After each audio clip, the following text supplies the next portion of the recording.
ముస్లిం league కన్నా ఎక్కువ RSS BJP గురించి ఆలోచన చేస్తున్నారు. మళ్ళీ వస్తాం మీ దగ్గరికి. రెండో అంశంలోకి వెళ్దాం.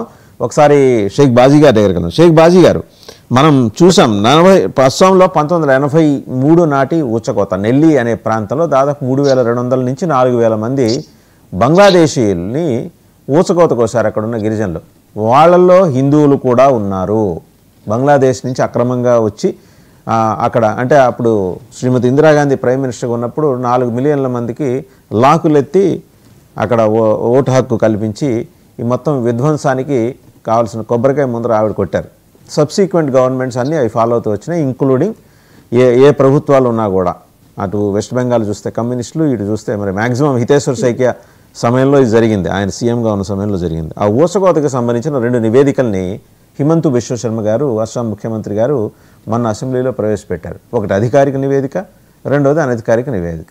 ఊచకోతకు గల కారణాలు, స్థానికంగా ఉన్న గిరిజన యువతులు మహిళల పట్ల అత్యాచారాలు చేయడంతో 18 గ్రామాల వాళ్ళు చుట్టుముట్టి డ్రమ్ములు మోగిస్తూ వచ్చి చేస్తే లోకల్ పోలీసు చివరికి సిఆర్పిఎఫ్ని, బిఎస్ఎఫ్ బోర్డర్ సెక్యూరిటీ ఫోర్స్ బలగాల్ని తప్పుదోవ పట్టించి అక్కడ ఏదో ఇల్లు కాలటం కాదు, ఏదో మామూలు మంటలు ఏవో పెట్టుకున్నారు, మామూలు ఏవో తగలబడుతున్నాయని చెప్పి వాళ్ళని దారి మళ్లించిన సంఘటన ప్రతి అంశము తివారీ కమిషన్ రిపోర్ట్లో ఉంది, జస్టిస్ మెహతా కమిషన్ రిపోర్ట్లో కూడా ఉంది.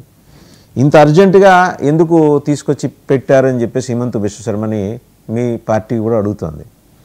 ఎందుకు పెట్టలేదు ఇన్నాళ్ళు అనే ప్రశ్న యువతల పక్షం నుంచి కూడా వస్తుంది. మరి మీరు చాన్నాళ్ళు రూల్ చేశారు అస్సాంని. ఎప్పుడైతే వాళ్ళతో ఒప్పందం రాజీవ్ గాంధీ గారు ఒప్పందం చేసుకున్న తర్వాత గొడవ సద్దుమణికి తర్వాత అస్సాం గణ పరిషత్ ప్రభుత్వం ఏర్పాటు చేసింది. వాళ్ళు ఒక నివేదిక ఇచ్చి ఒక కాపీ స్పీకర్కి ఇచ్చారు ఆ రోజు.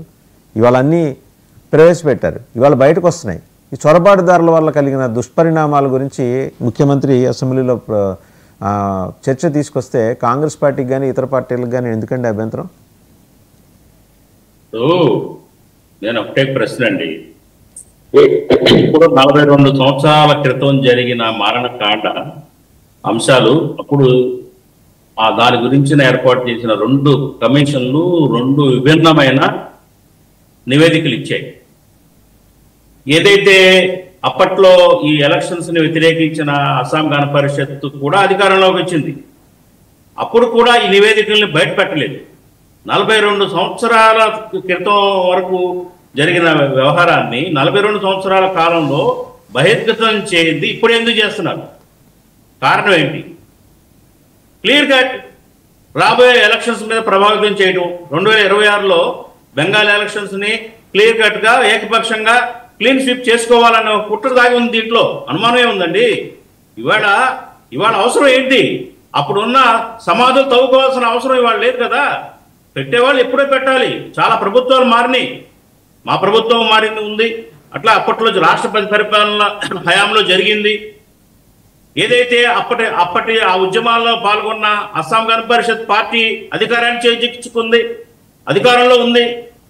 ప్రఫుల్ కుమార్ మహంతా ఆయన ఎప్పుడు దీన్ని బహిర్గతం పరచల. అక్కడ ఉన్న అసెంబ్లీ రికార్డ్స్ లో ఉన్నాయి నివేదికలు. ఎందుకు చేయలేదు? కారణం ఏంటి? ఇవాళ ఎందుకు చేయాల్సి వచ్చింది? ఏ అవసరంతో చేయాల్సి వచ్చింది? ఏ ఫలితాలు ఆశిస్తా ఇవాళ అసెంబ్లీలో ప్రవేశపెట్టాడు ముఖ్యమంత్రి? ప్రజలందరికీ తెలుసండి ఇది. ఈ నాటకాలన్నీ కూడా ఏంటంటే అప్పుడు ఆ కులమత విద్వేషాలు ఏదైతే చొరబాటుదారులు అనుకుంటున్నారో, బంగ్లాదేశీ చొరబాటుదారుల వల్లే ఆ ముస్లిమ్స్ బంగ్లాదేశ్ ముస్లిమ్స్ వల్లే అవన్నీ జరిగినాయి అని ఎస్టాబ్లిష్ చేసే ప్రయత్నం. అలాగే అసలు అప్పట్లో ఒక నివేదికలో చాలా వరకు నిజాయితీగా ఉంది. ఒక నివేదిక ఎన్నికలన్నీ బహిష్కరించాలి అనే దాన్ని ప్రజలు యాక్సెప్ట్ చేయక ఎన్నికల్ని అక్కడ ఉద్యమం స్టార్ట్ అయింది. దాన్ని చొరబాటుదారుల్ని మతాలకి ముడిపెట్టేసి విధ్వంసకాండ సృష్టించి అందరూ చనిపోయారు. మీరు చెప్పినట్టుగా హిందువులు చనిపోయారు, ముస్లింస్ చనిపోయారు, మారణకాండ జరిగింది. కానీ దాన్ని ఇవాళ మళ్ళీ దాన్ని రచ్చ చేసి విద్వేషాలు రెచ్చగొట్టాల్సిన అవసరం లేదనేది నా అభిప్రాయం. ఇది ఒక బ్లండర్ చేశారు.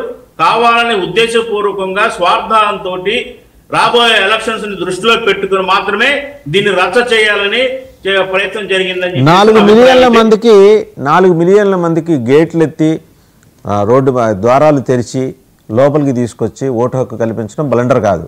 హిమంతు విశ్వ శర్మ ఇవాళ దాన్ని అసెంబ్లీలో ప్రవేశపెట్టడం బ్లండర్. ఎందుకు చేయలేదు? ఇన్నాళ్ళ నుంచి ఎందుకు చేయలేకపోయింది? 42 సంవత్సరాలు పట్టిందా బయటకు రావడానికి? ఏ కారణం చేత ఆపారు? దీనికి సమాధానం చెప్పాలా? మీరే ఉన్నారుగా గవర్నమెంట్ లో. మన్ని హిమంతు విశ్వ శర్మకు ముందు మీరే కదండి, గగోయ్ వరకు మీరే కదా ఉన్నది. మీరేం చేశారు? మీరేం ప్రవేశపెట్టలే. గేట్లు తెరిచారు, వాళ్ళని లోపలికి రానిచ్చారు. ఇవన్నీ కూడా ఎప్పుడో జరిగిపోయిన అంశాలు. వాటి యొక్క కారణాలు వెతుక్కోవాల్సిన అవసరం ఇవాళ లేదు. ఇవాళ ఉన్న పరిస్థితులు ఏంటి, దాని మీద మనం మాట్లాడుకోవాలా.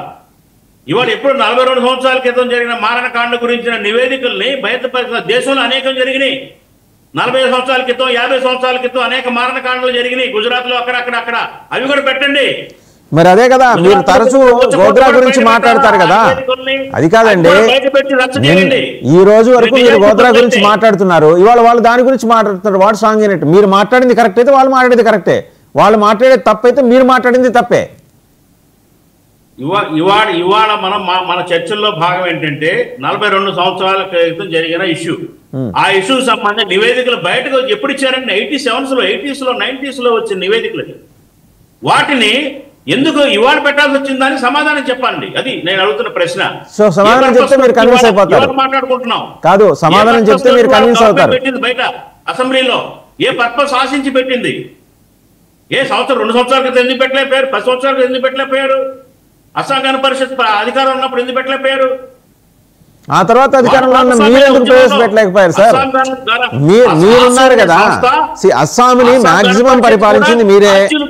ఒక్క నిమిషం బాజీ గారు, ఒక్క నిమిషం. అస్సాంని ఎక్కువ సంవత్సరాలు పరిపాలించింది మీరే. మీరు ప్రవేశపెట్టి ఉండాల్సింది కదా. ఇవాళ విశ్వశర్మ ఏదో మందబుద్ధితోటి అది ప్రవేశపెట్టారని మీరు భావించినట్టు కాసేపు అనుకుందాం. మీకేమైంది? మీ తెలివితేటల్ని కాకెత్తుకుపోయిందా ఆ రోజు? మీ తెలివితేటల్ని కాకెత్తుకుపోయిందా ఆ రోజు? ప్రయోజనం లేదని పెట్టలేదు, ప్రయోజనం లేక పెట్టలేదు. ఎందుకు పెట్టలేదు లేదా ఇప్పుడు పెట్టడం కూడా తప్పు అంటున్నాను నేను. మేము పెట్టకుండా ఉండడానికి 40 లక్షల మందిని అనుమతించడం, 40 లక్షల మందిని ఒకే ఒక ప్రశ్న సార్ బాజీ గారు, బాజీ గారు ఒకే ఒక ప్రశ్న. 40 లక్షల మందిని సగౌరవంగా ఆహ్వానించి వారికి గబ